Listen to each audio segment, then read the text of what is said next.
Hi, good morning to one and all. I am KV Harish, Assistant Professor, Department of Civil Engineering, IIT Kanpur. You are watching MOOC lecture course on hydration, porosity and strength of cementitious material. Today we will see lecture 23 and 24, mineral admixtures. Remember that in the last two lectures 21 and 22 we have seen sustainability of concrete, how to incorporate sustainability in concrete, and again what are the different things in sustainability, like sustainable development, sustainable design, and how to incorporate strategies of sustainability in concrete. So in this lecture we will see an introduction to mineral admixture and head on to fly ash as a very important mineral admixture in concrete. The textbooks and reference materials are shown here. An overview of the lectures 23 and 24 is provided. This lecture provides an introduction to mineral admixtures that can be used in concrete. In addition, the production of fly ash and several variables that can affect the properties of fly ash is also discussed. In addition, the importance of physical and chemical properties of fly ash is discussed, especially particularly how these properties affect the properties of concrete. The topics that we will see in these two lectures are introduction to mineral admixtures, production of fly ash, properties of fly ash. Now, introduction to mineral admixtures. Generally, we may be aware that mineral admixture is actually a fourth entry to the common ingredients that we have seen in concrete mix design. So, the common ingredients include cement, fine aggregate, coarse aggregate, water, and in addition to these four we can add chemical admixtures and mineral admixtures depending upon the requirement. And chemical admixtures are largely added primarily from the fresh property standpoint, but there are some exceptions or exceptional cases where we add chemical admixtures for long term properties also.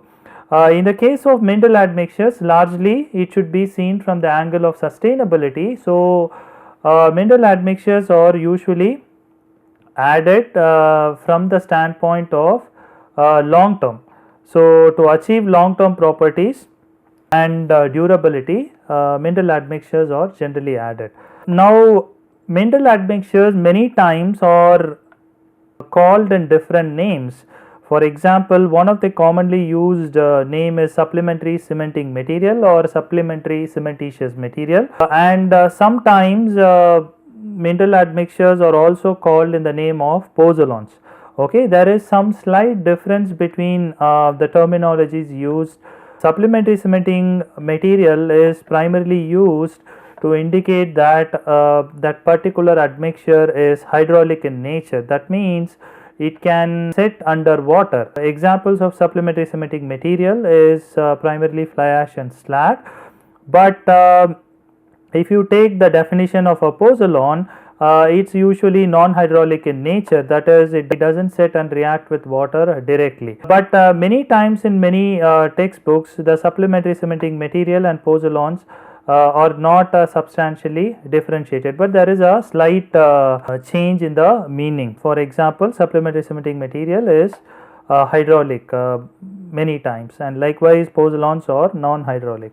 Now, likewise, whenever we refer to admixtures, usually in the industry, admixtures largely refers to chemical admixtures, and we generally should not use the word admixture alone to indicate mineral admixture, because admixtures in the industry largely indicate chemical admixtures and not mineral admixtures. How do we define a pozzolan? The standard definition of a pozzolan is shown here. Pozzolan is defined as siliceous and aluminous material.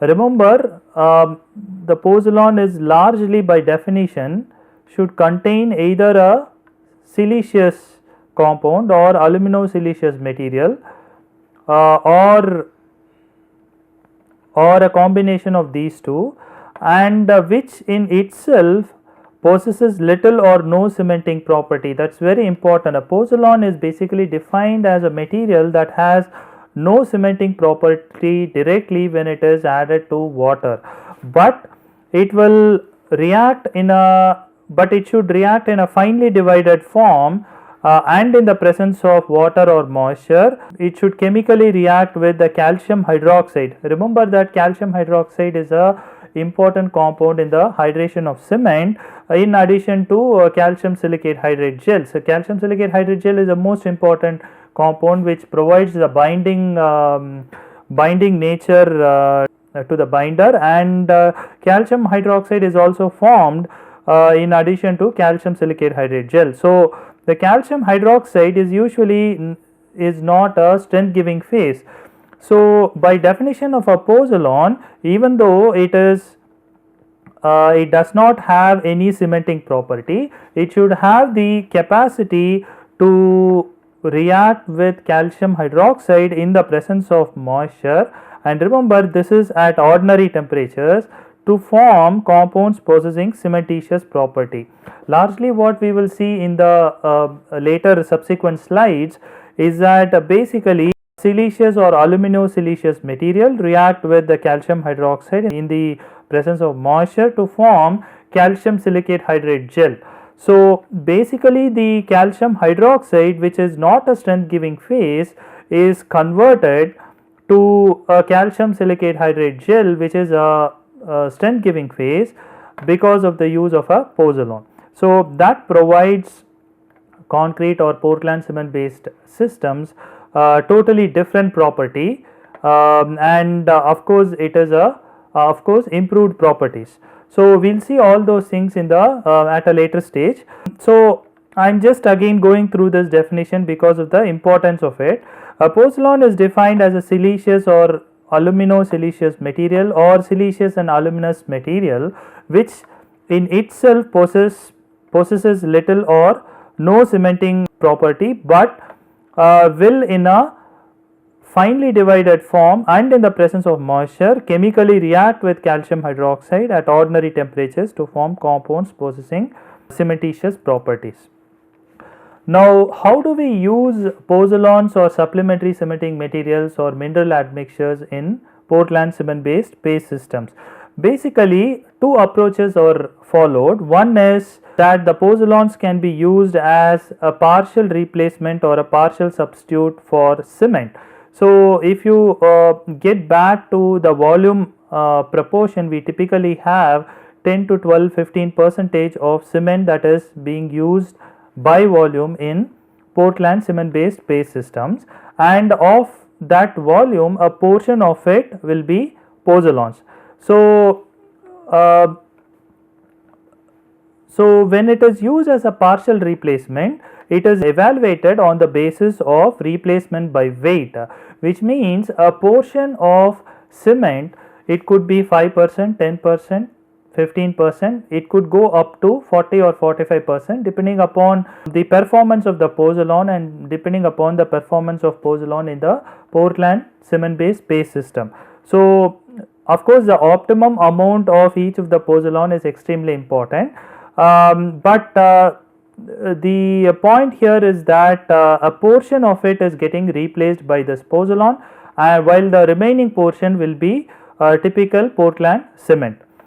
In addition to being used as a partial replacement, it can also be used as an additional ingredient to Portland cement, which means that you do not want to change the minimum amount of cement content in the concrete. If you actually get back to the mixed design lecture, what we have seen is that Indian Standard Code has specified certain minimum amount of Portland cement to be present in concrete.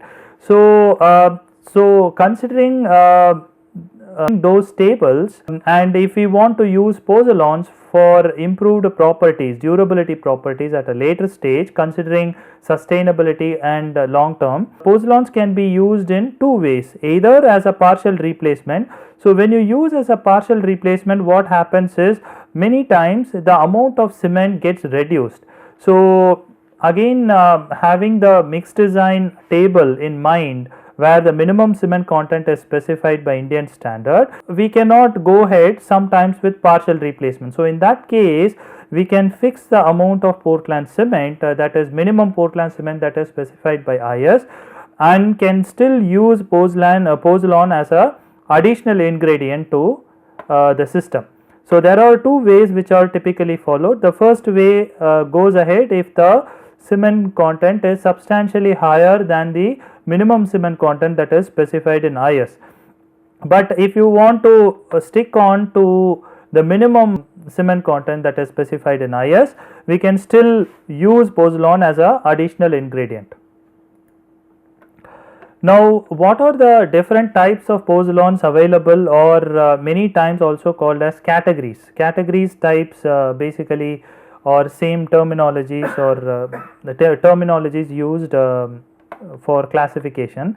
So there are primarily two types. One is natural pozzolans, the other one is artificial pozzolans, and many times it is also nowadays classified as industrial byproducts. Now, natural pozzolans may include volcanic gases, volcanic turfs, diatomaceous earth, calcine clays or shales, and these are primarily obtained from natural sources as defined by the terminology used here, natural. So these are primarily obtained from natural sources. In the case of industrial byproducts or artificial pozzolans, we primarily have fly ash, silica fume, slag. In addition to that, we have rhesus cash, metakaolin and several others.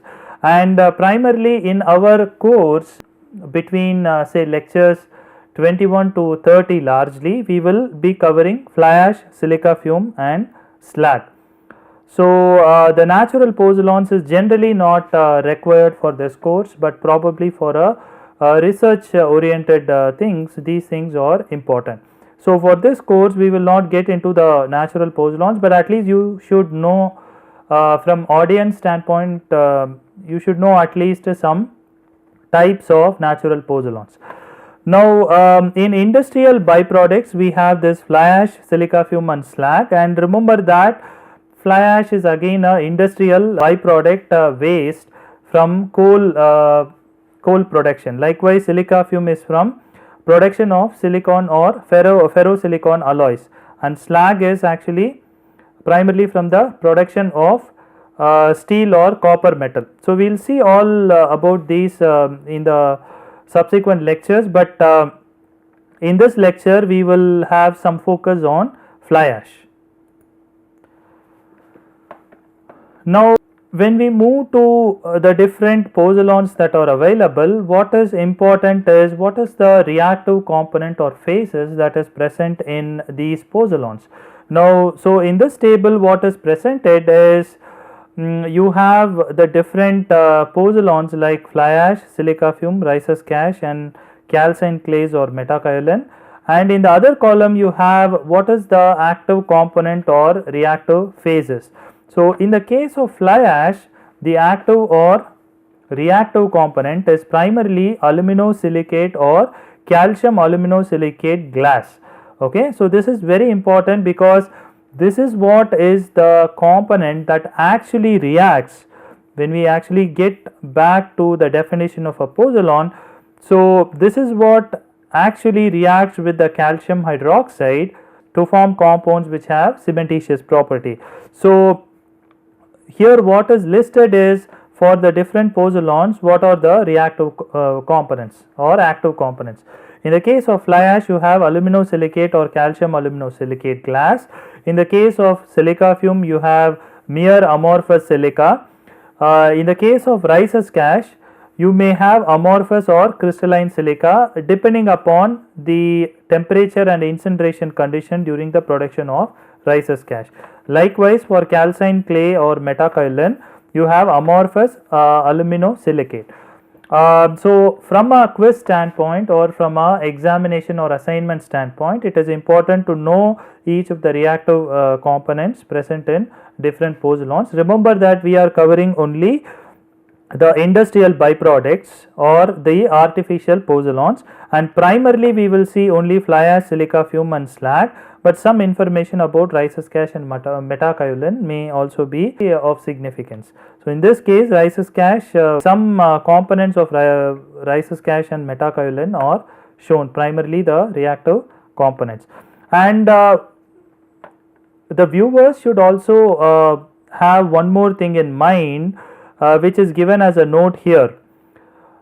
For fly ash, the note that is provided is the quantity of these reactive components may vary from 0% to 100%. It is a very important point, because the audience should not come to a immediate conclusion after seeing this slide, that all the particles in fly ash are aluminosilicate or calcium aluminosilicate. That is wrong. What audience should keep in mind is that some portion of fly ash contains this part, reactive or active component. Remaining part contains crystalline compounds, okay, which we will currently not deal with it. At a later stage we will only list what are the some crystalline compounds or minerals that are present. So, out of say 100% of fly ash, some portion of it, usually say if it is going to be fly ash, it could vary from 0 to some 30-40%, that will be active components. In other cases like silica fume or others, it could be substantially higher. The amount of amorphous silica could be as high as say 70 to 100%. In the case of fly ash, it is much lower, 0 to 30-40-50%. And in the case of rhesus ash, again it depends on the incineration condition that is used during the production of rhesus ash.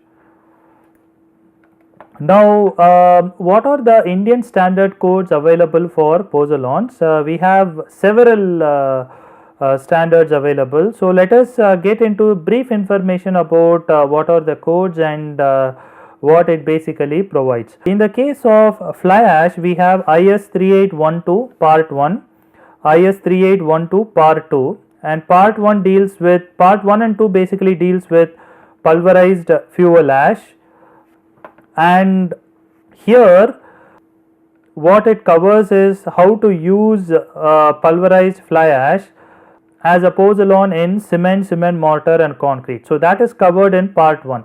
In part 2, how the pulverized fly ash can be used as an admixture in cement, mortar and concrete. So, remember the first one is in cement, mortar and concrete, and the second one is in cement, mortar and concrete, not in cement. And so, that's these are the primary codes for fly ash. And when you come to silica fume, you have IS 15388, which provides specifications for silica fume. And likewise, you have IS 12089, which provides specification for granulated slag.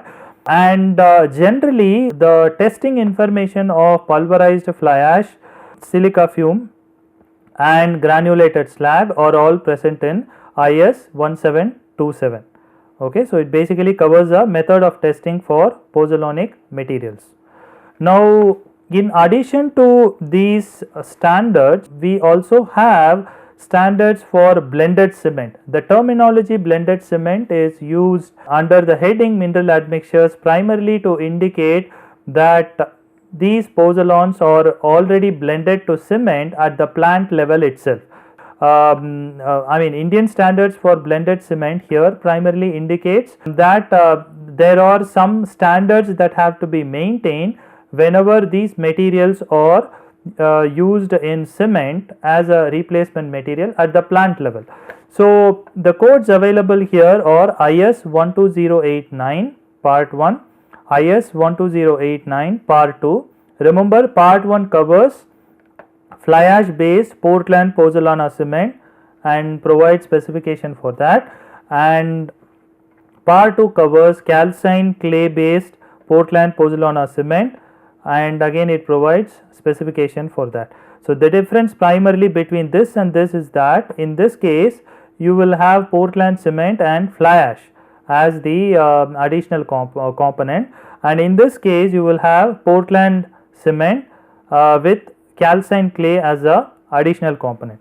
Now we also have IS 455, which is for Portland slag cement, where slag is added as a entity to ordinary Portland cement. So that specification is provided in IS 455. And with regard to silica fume, currently there is no IS code, but general informations and guidelines are present in IS 15388.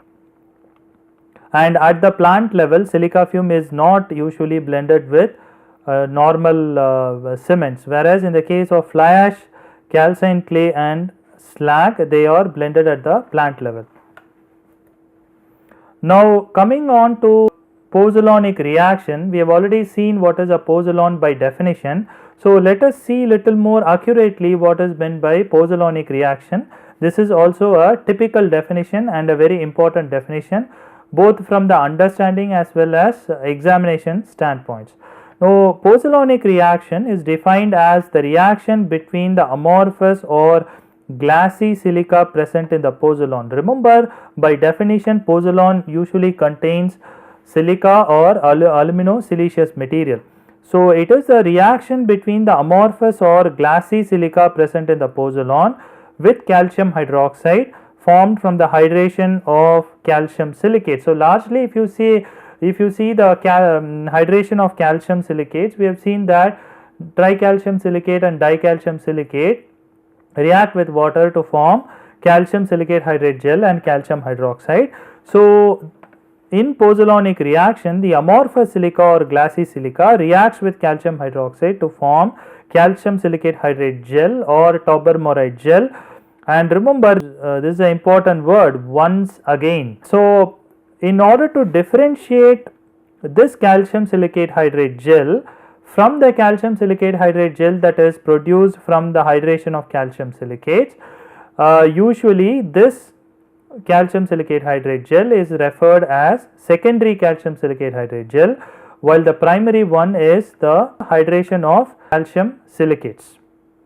So this can be, even though this gives calcium silicate hydrate gel, the nature of this gel is very different from the nature of the gel that is formed from the hydration of calcium silicate. So many times this calcium silicate hydrate gel is referred as secondary tobermorite gel, while the calcium silicate hydrate gel formed from the hydration of calcium silicates is called as primary calcium silicate hydrate gel.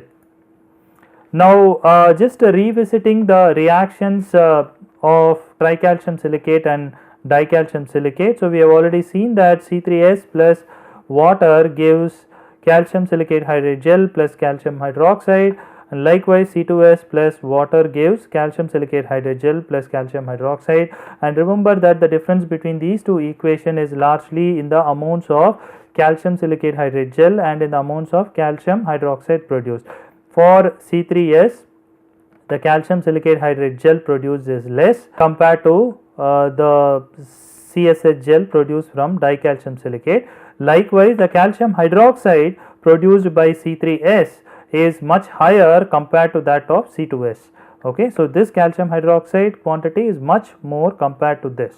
And remember that at the early periods, right from say 1 day to about say 7 days or 14 days, primarily it is the tricalcium silicate which is actively involved in the reaction. So in the Portland cement based paste system, we typically have larger amounts of calcium hydroxide parallelly with calcium silicate hydrate gel, and this calcium hydroxide is which actually reacts with silica that is present from the pozzolan in the presence of water to form calcium silicate hydrate gel, which is called as a secondary calcium silicate hydrate gel. Now this is some information about mineral admixtures and others, and let us get into fly ash, which is a very important mineral admixture in concrete. Now let us first go to the production process to understand what are the steps involved in that, and what are the production parameters which can affect some of the physical and chemical properties, and then we will get into the details of what are the specific physical and chemical properties that are relevant with regard to concrete. So, first is production of fly ash, and a small background for that. Fly ash is an industrial byproduct in coal production. So, for audience who are completely new to what fly ash is, they have to understand that it is an industrial byproduct in the production of coal. So, coal is basically the raw material. Fly ash is obtained by burning of powdered coal at very high temperatures. So, remember that the main objective in the production of coal is not fly ash, because the main objective in the production of coal is primarily power generation.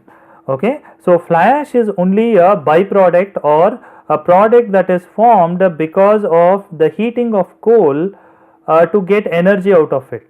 So, important point that is mentioned here is that very high temperatures are used when you are burning coal. Coal, again, for people who are completely new and do not know what coal contains, it is important. The third point is important. Coal is an inorganic rock which contains mostly carbon. Okay, close to 90-95% is carbon. Other minerals may include hydrogen, oxygen, sulfur, nitrogen, etc., and it can also have some inorganic constituents including water.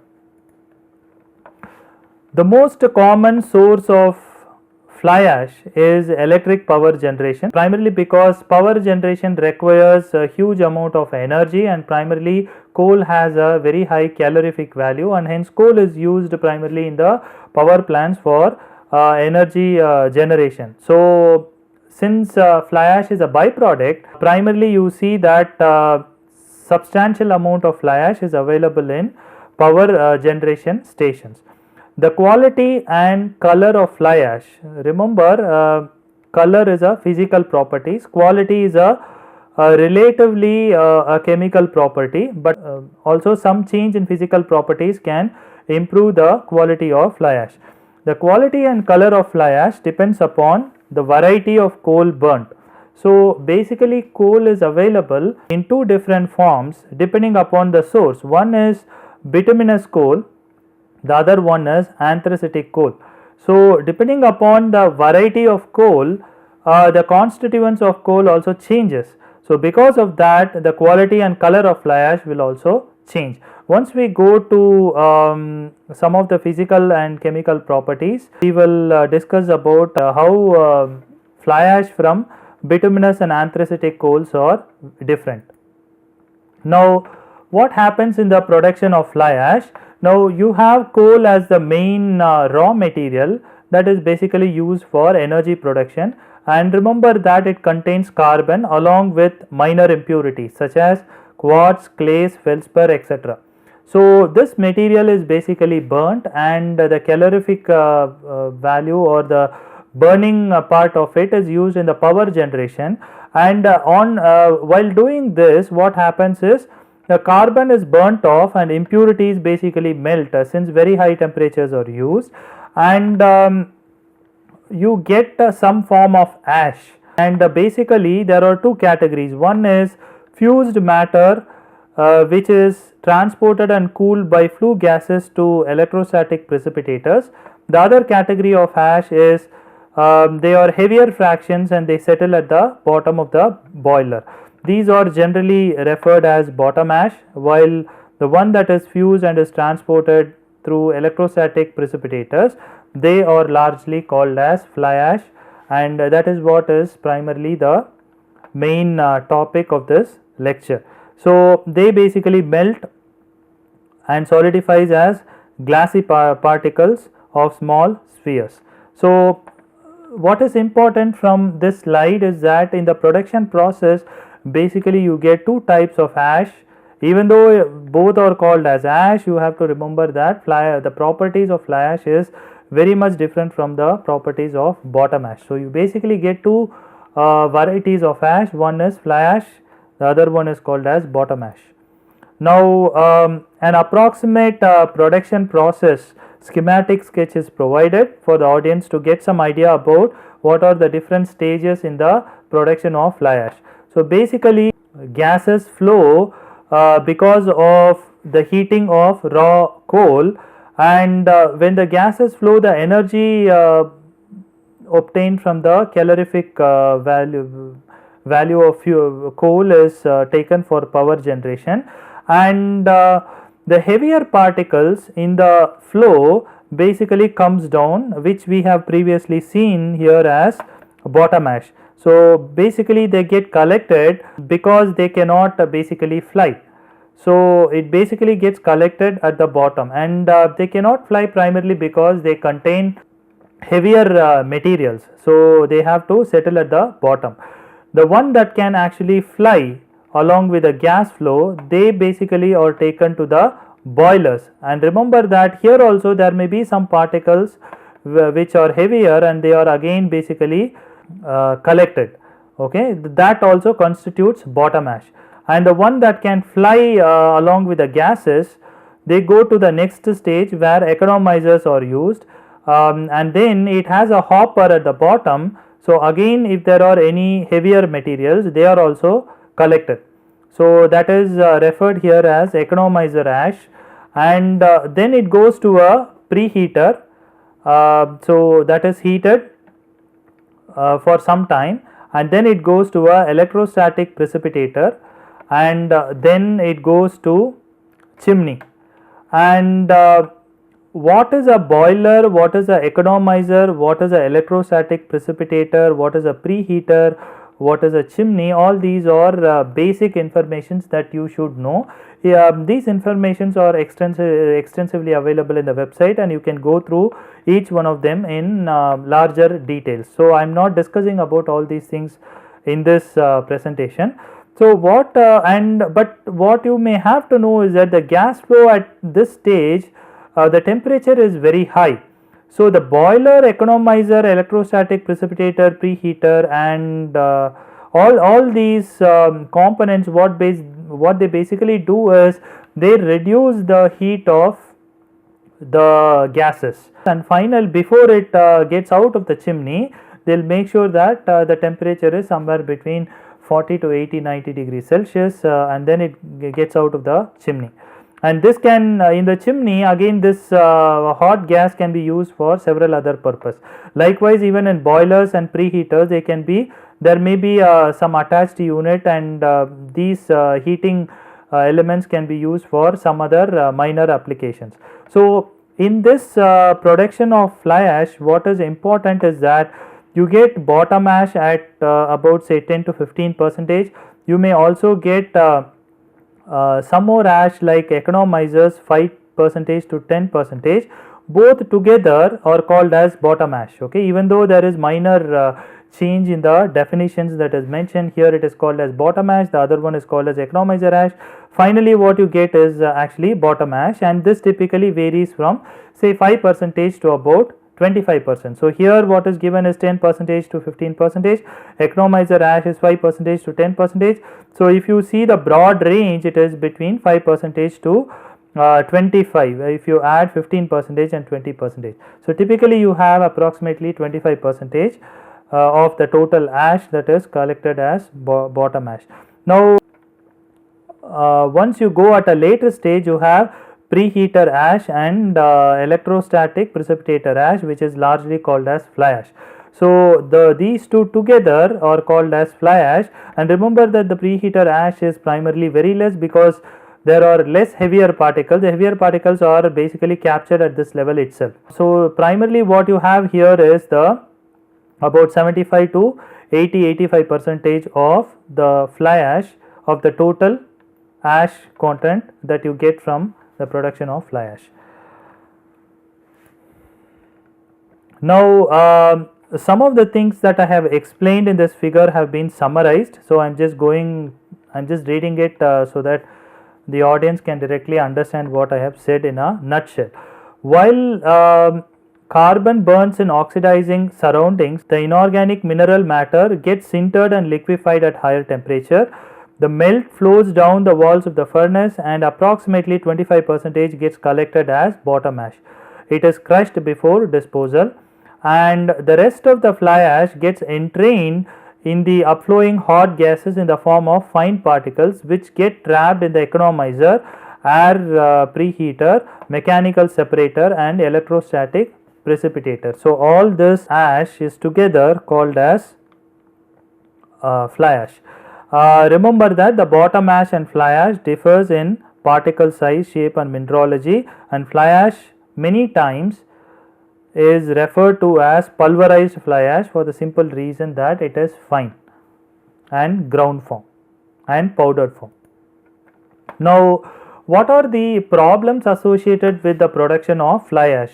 As we have already mentioned, coal is the raw material in the production of fly ash, and what happens is the quantity of fly ash creates several issues. Because fly ash is a byproduct of coal and it doesn't have very many properties, the amount of fly ash that a coal plant produces is extremely high. And since coal is used constantly and routinely for the day-to-day purpose for electric generation and others, a huge amount of fly ash is available. And remember that India may be having many electric generation power plants, and each plant has very huge amounts of fly ash, and over the years, say last 20-30 years, this quantity has become substantial, and the problem and has created problem both for the plant and also for the government. It is problem for the plant for the simple reason that the plant people do not know where to use this fly ash, and they basically consider it as a waste material, and they do not have sufficient land space for disposal. So the primary problems from the fly ash production are summarized. One is the environmental problems and sustainability problems, the other one is disposal problem, the other one is toxicity problem. First of all, fly ash in powdered form, if you actually do the chemical composition and other tests, it comes under the category of toxic chemicals. Because of the chemical composition and others, this fly ash finds very less application in the industry. That is why fly ash cannot be used for all purposes. And again, when it comes to disposal, people tend to dispose this in soil fertile landfills as landfills, and what basically it does is the dumping of fly ash reduces the fertility of the land, and nowadays lands are very costly, and because of need to conserve land and other things, fly ash has basically became a nuisance, primarily because huge amounts are available. So these are some of the figures that are shown just to indicate that the fertile lands are basically getting converted into infertile lands, and this has become a huge environmental threat to the government, and this is for one reason why it is important to beneficially use fly ash, because it cannot be directly dumped in the landfills. And in the construction industry, it is beneficial to use, but use such industrial waste, but with some refinements and with standardization. So we will see all these things in the subsequent slides and in next lecture. Now this is about briefly about the production of fly ash and some of the environmental issues connected with fly ash. Now we will go to properties of fly ash. Primarily, the properties are categorized into two categories. One is physical characteristics, the other one is chemical properties. In physical characteristics, we will see morphology, particle shape, particle size and fineness, specific gravity and color, and we will see each one of them in detail. Now, so what is meant by morphology? Morphology refers to primarily to the shape of the particle. So fly ash particle or spherical in shape, that is a very important point, because in the naked eye we cannot really see whether it is spherical or not. Only in under scanning electron microscope you will be able to appreciate the shape of fly ash particles. So These are scanning electron micron images. In the left side, what we see is basically the fly ash particle alone. So you don't have anything else. So what you see is that they are more or less spherical in shape. So if you take most of the small particles, they are mostly spherical in shape, and the figure that is provided in the right side is not just a fly ash particle, but when you use it in Portland cement based space systems, so this will be the type of image that you get in scanning electron microscope. So basically the fly ash particles are embedded in the Portland cement based space system. So all these are actually the hydrated part of cement hydrated compounds.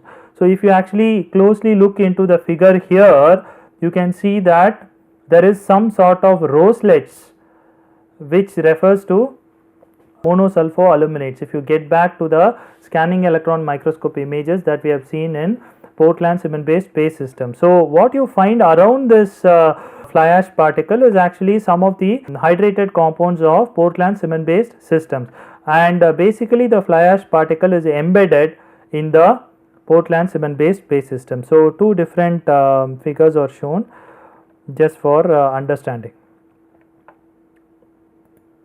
Now more information about shape of fly ash particles. So fly ash particles generally exist in two different forms. One is called as cenosphere, the other one is called as pleurosphere. The difference between the cenosphere and pleurosphere is that in the cenosphere the bubbles or the particles are primarily hollow, which means that in each of the particle, inside each of the particle, you do not have any other particle. Okay, that is called as cenospheres. In the case of pleurospheres, what you find is you will have particle, and inside that you will have more finer particles, and all will be spherical in shape, more or less spherical in shape. Likewise, you will see the same with each of these particles. So fly ash particles have exist in two forms, cenosphere and pleurospheres, and which is actually higher. The cenospheres are usually in lesser amounts compared to the pleurosphere. This is a very important thing. So when you have fly ash, you basically cannot see it in your naked eye, and but you should understand that it is spherical in shape, and the moment we say spherical in shape, you should also understand that you have more amounts of pleurosphere form compared to cenosphere form. Okay, so you always have particle inside the particle much higher compared to this. Shape depends upon the condition in which coal combustion and subsequent condensation takes place, and fly ash consists of cenospheres in less amount and pleurospheres in more amount. Now some more information about this. The shape and surface texture of pulverized fly ash affects the water requirement of concrete at the desired slump. So what is meant by desired slump are all already explained in Portland cement based space system. So please go to the relevant slides and understand. If you are not thorough, just go to the relevant slide and understand. And water requirement, affect the water requirement. Again, water requirement is already explained in under Portland cement based space system. So again, get back to those slides to understand what exactly it is. So what is clearly said here is the shape and surface characteristics of fly ash particles are very important, and they can affect the water requirement of concrete. Positively or negatively is not currently informed in the slide, but we will see in the next lecture at a later stage whether it positively affects or negatively affects. Now the spherical particles reduce interparticle friction, which is referred as ball bearing effect in the concrete mixture, thereby improving its flow properties or workability properties and reduce water requirement. So briefly, it is informed that the spherical shape of fly ash particle helps in improving the flow property, but have in mind that this also depends upon the dosage. So if you go at a very high dosage, it could have negative effects. So this statement is valid only if you have recommended level of dosages. We will see all those things in detail at a later stage. So, so the shape and surface characteristics plays a significant role in water requirement. So that is the importance of the shape of fly ash particle on concrete properties. Now the second important physical property is particle size and fineness. Particle size refers to the size of a single or an average of many particles lying in the narrow range. Remember that the definition of particle size distribution, fineness, all these things are already discussed in previous lectures when we discussed about physical and chemical properties of cement. So if you are not thorough in that, I suggest that you get back to those lectures and understand what is particle size and particle size distribution. So particle size of fly ash is in the range of 1 micron to 100 micron. This is a very important range. So the audience may have in mind that with respect to quiz, some information about this could be asked. Fly ashes vary significantly in their particle size and fineness. So if you want to represent in the form of a single size as defined here, it could vary. Some fly ash from some sources could have say 20 micron average particle size from a particular source, whereas in another source it could be 40 microns, in another source it could be 80 microns. So the range is known to some extent in the sense that it is between 1 micron to 100 micron, but the average particle size is something that actually differs. That is what is mentioned in this point. Fly ashes vary significantly in their particle size and fineness. Now fly ash particles lower than 10 micron, this is a very important point. Fly ash particles lower than 10 micron contribute to early strength of concrete. Remember that the early strength of concrete in Portland cement based space system is primarily because of the hydration of tricalcium silicate, and the compound that you get is calcium silicate hydrate gel. Remember, it's a primary calcium silicate hydrate gel plus calcium hydroxide. So if the fly ash particles are lower in size, say lower than 10 micron, we are here talking about the average particle size. So the range that is provided is a broad range. In that, if the average particle size is lower than 10 micron meter, then those particles react substantially with the calcium hydroxide, undergo pozzolanic reaction in the presence of water, and produce more and more secondary calcium silicate hydrate gel. And since the volume of calcium silicate hydrate gel is higher at particular instant of time, you get increased early strength of concrete. So if the particle size is between say 10 to 45 micron, will it contribute to strength? It will contribute to strength, but the reactions will be little slower, and hence it can contribute only to the latter age strength. Okay, so this is a very important point which actually gives the importance of particle size of fly ash and with regard to properties of Portland cement based space system. So if fly ash particles have lower than 10 micron, then the benefit that you get is increased early age strength. If it is between 10 to 45 micron, then you get latter age strength, probably after 28 days or 90 days. If the particle sizes are greater than 45 micron, usually they remain in the system as fillers, microfillers. Particles with identical specific surface areas may actually exhibit different particle size distribution.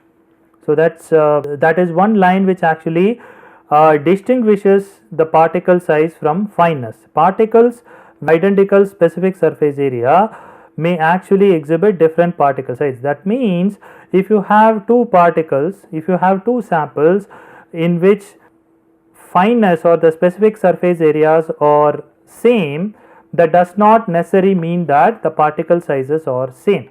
The particle sizes could be different, but still the specific surface areas could be same. The surface area of fly ash particle is measured in terms of its fineness. Remember, again, this is a terminology that we directly take from cement. So, we have already seen what is fineness, how it is determined and all those things. We will see how fineness is determined for fly ash particles. So, primarily 3 ways of measuring size or fineness of fly ash particle is provided. One is a Blaine's apparatus. Remember, this is a standard IS method which we use for cement. So, the same thing can be used for measuring the fineness of fly ash particles, and this is measured in terms of specific surface area, and the unit is usually in meter square per kg or centimeter square per gram. You can also do a wet sieve analysis where basically you add water to fly ash and retain it in a 45 micron sieve. Okay, so and the particles which are passing through the 45 micron sieve, the percentage material passing through 45 micron sieve is usually considered as the value for the fineness or particle size. The third one is laser particle size analyzer, which basically gives the particle size distribution over a broad range, and in that D50 value will precisely give the average particle size of fly ash. So, the Blaine's apparatus or Blaine's fineness and laser particle size analysis are already discussed under cement. So, is there any limit? The Indian standards do not provide any limit. However, there is some ASTM standard. The fineness limit for fly ash is lower than 34%, should be retained on 325 sieve or 45 micron sieve. So, if you go to the wet sieve analysis that we have seen, you can notice that at least 66% should actually go through the 45 micron sieve, and this 45 micron is primarily kept as a distinction to make sure that if the fly ash does not contribute to early strength, at least it should contribute to the latter age strength. We usually do not prefer fly ash to remain in the system unreacted. So, that is one of the reasons this 45 micron limit is provided. The range of fineness of fly ash, there are 2 ranges that are provided. One is in the as received form. So, whenever you get it from the plant directly for use in concrete, the fineness ranges from 1579 to 5550 centimeter square per gram, and if it is obtained by sieving through 45 micron sieve as mentioned previously, then it will be in the range of 1804 to 5350 centimeter square per gram. It could have a broader range. So, both these two are shown to indicate that the fineness could have a very broad range. And more information about particle size and fineness. Reactivity of pulverized fly ash is more affected by the fineness than the glass content. So, we have already seen that the presence of reactive materials, reactive components is actually what actually reacts with the calcium hydroxide from cement hydration. In addition to that, you should understand that the reactivity of PFA is more affected by the fineness. So, if you have a very fine fly ash, that can actually perform better than a fly ash which has more glass content. Okay, of course, the glass content reacts, but the fineness property is many times more important from the standpoint of reactivity compared to the glass content of fly ash. The intergrinding of pulverized fly ash with clinker is done in the manufacture of blended cement. This is a very important point, and today we have different types of cement such as Portland pozzolana cement, slag cement and several other cements, and some of them are primarily obtained by intergrinding the specific pozzolan with a clinker, and this is done at the plant level. The fourth important physical property is specific gravity, and specific gravity usually can range from 2.0 to 2.8, and this also depends upon various other factors. And this is quite a substantial variation, in the sense that if you take the mixed design, where we use specific gravity in order to convert the volume to weight and weight to volume, and having already said that fly ash is used as a partial replacement or addition material, this value can significantly alter depending upon the dosage of fly ash that is used in the mixture. So if you use higher dosage, then you will have the specific gravity effect coming on the mixture, and it could depending upon the specific gravity values, for example, if it is high, then the density of concrete could be high. If the specific gravity is lower for fly ash, then the mixture that contains fly ash will also be lower. So broadly it varies from 2.0 to 2.8, and also approximately, if you do not have the value, an approximate equation, empirical equation is given, where this formula is used. Specific gravity of fly ash is equal to 2.23 plus 0.016 into percentage of iron content. Remember that the iron content can actually change the weight of the fly ash substantially.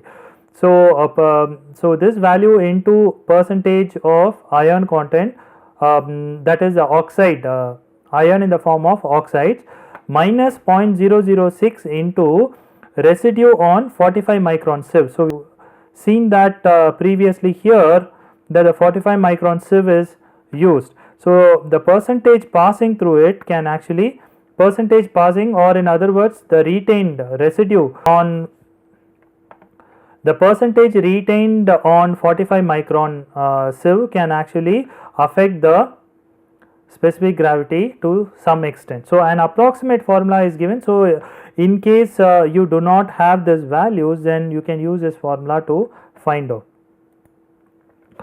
Now what is the importance? Primarily in the mixed design we use this value. The variation in specific gravity is due to the change in the chemical composition. If the iron content changes, then again it changes, and also the physical factors like fineness can also alter the specific gravity.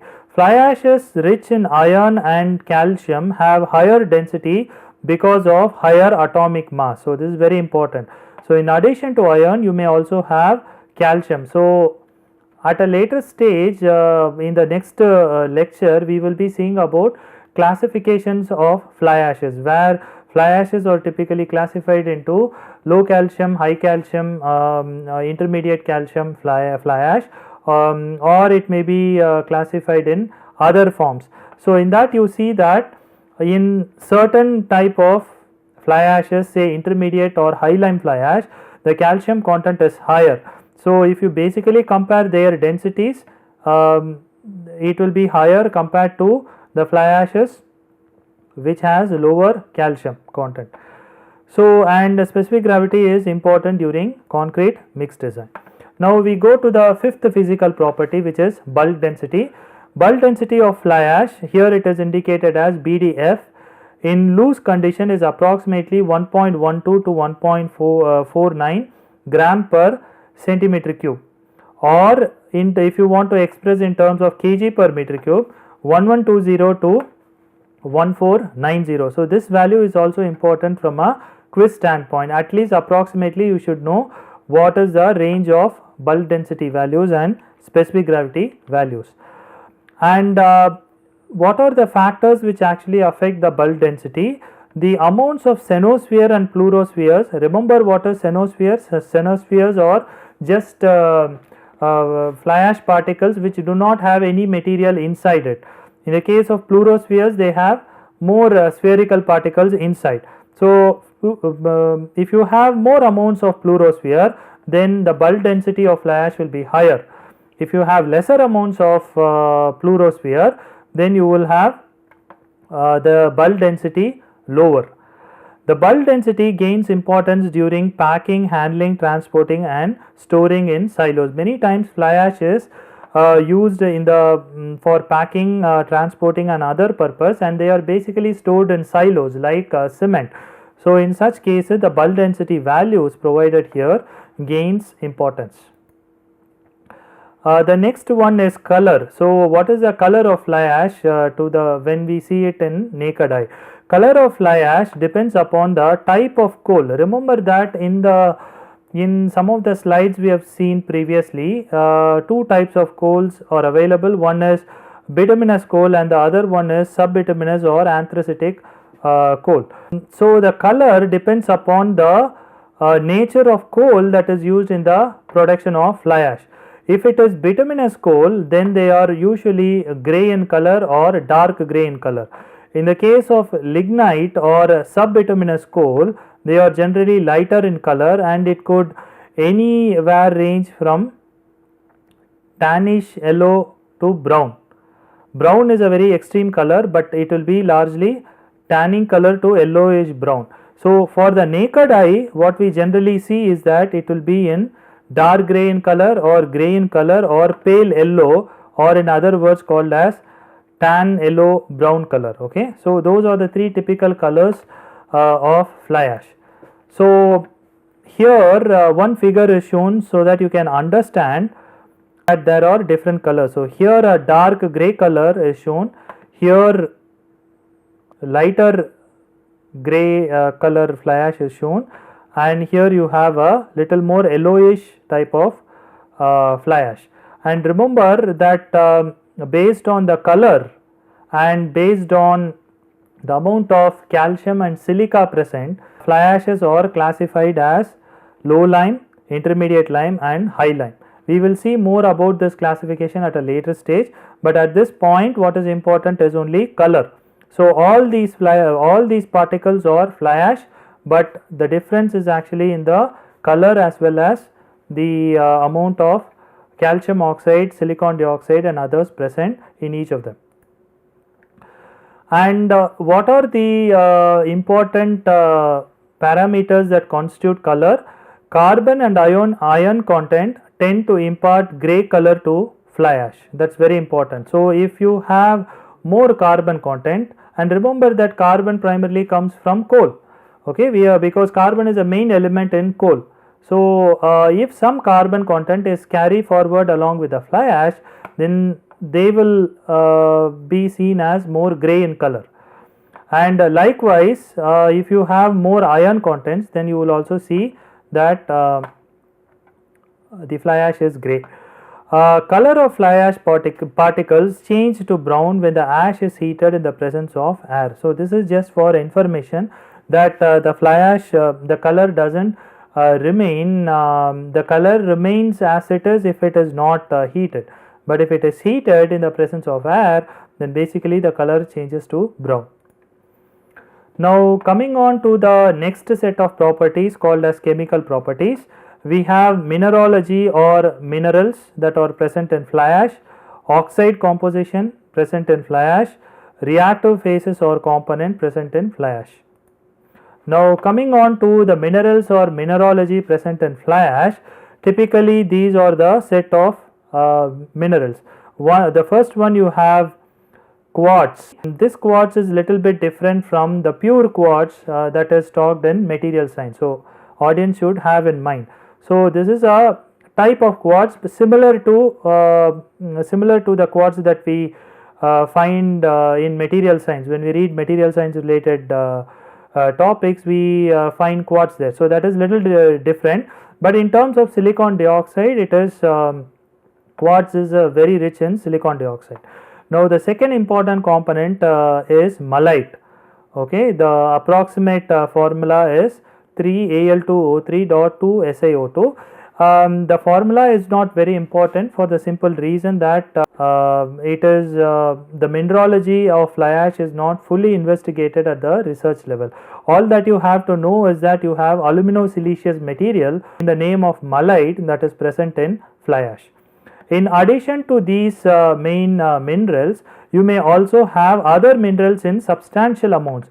For example, free calcium oxide, periclase, which is nothing but magnesium oxide, anhydride, calcium sulfate, alkali sulfates, and remember all these are also in substantial amounts, which means that if you get back to some of the lectures in Portland cement, we have seen that many of these actually causes problems. For example, free calcium oxide or magnesium oxide causes soundness problems, and anhydride and alkali sulfates cause. That is one of the reason why under physical and chemical requirements these compounds are limited in Portland cement before using in concrete. So we should also understand that when we are using fly ash, these may be present in substantial amounts. When fly ashes are used at a certain dosage, we have to make sure that these do not create problems for the Portland cement based space systems, and you may also have other minor compounds. Now with regard to oxide composition, and remember this is categorized based on sources.